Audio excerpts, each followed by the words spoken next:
The Jodi Arias trial, how could she stab her boyfriend more than 24 times and not remember it?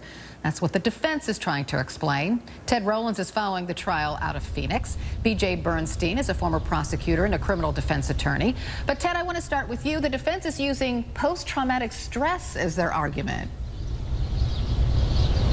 Absolutely, Carol. They're basically saying it happens all the time. When something traumatic happens, people forget the details. Psychologist Richard Samuels is the expert hired by the defense to explain why Jodi Arias can't remember, among other things, stabbing her boyfriend, Travis Alexander, 29 times. Why is it that you have no memory of stabbing Travis? I can't really explain why my mind did what it did.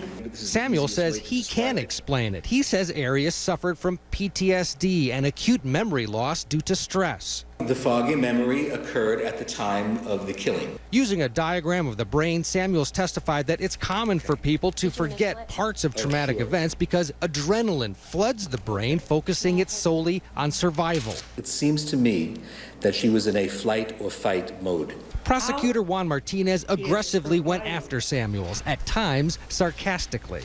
You don't have any memory problems, do you? No.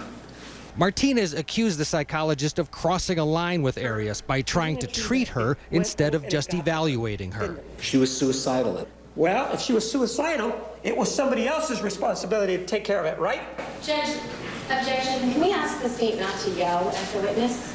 Then later, Prosecutor Martinez asked Samuels why he used a pencil when writing Arias' answers to a test he gave her.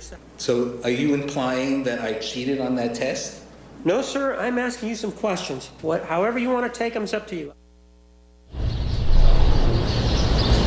And Carol, when court resumes in a few hours here, this witness will be getting some more direct questions from Prosecutor Martinez, and then he's going to be getting them from the jury. Of course, in Arizona, the jurors can ask questions of witnesses, and they have been writing away. They've got some questions for him as well. All right, Ted Rowlands, thanks so much. Bernstein is here to help us better understand what the defense is trying to do. The argument over post-traumatic stress syndrome is interesting, but is it effective? I don't think it's effective.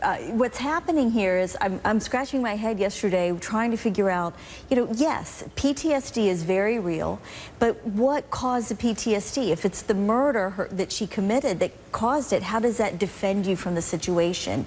And even that diagnosis, the test that he gave her was flawed. The prosecutor did a great job in showing that he testified using her story, the first story, which has now been clearly shown to be a lie, that it was an intruder, not her, who killed her boyfriend. So the test is completely flawed, and it's not even a test that, for instance, I use forensic psychiatrists a lot in my practice. And there are other tests, a TOM test, an MMPI, where they are built so that someone can't lie their way through. It shows whether they're trying to cover up and make themselves look better, which I think here, in a very strange way, that's what Jodi Arias was trying to do.